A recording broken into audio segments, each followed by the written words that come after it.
The second document that's an essential document is a revocable living trust. Many of us have heard of a living trust or a revocable trust or a inter vivos trust. The trust essentially is a will replacement. Okay.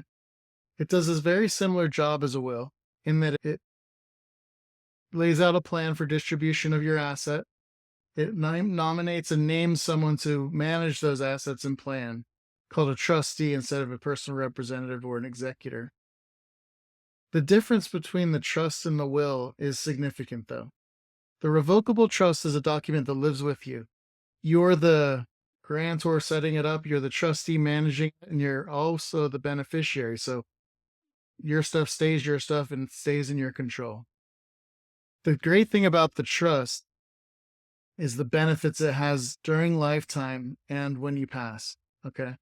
With a trust, you often avoid probate, which is basically a court proceeding to administer someone's estate when they're passed away, court supervising an estate. And that's almost always required in a will situation when there's only a will. With a trust, it's almost never required, which saves time and money, is bottom line. It just saves complexity. It keeps things private, which is one of the other benefits of the trust. The trust doesn't get filed with the court because there's no probate. And so the nosy neighbor next door doesn't come and check on your assets and see who's getting what and what there was.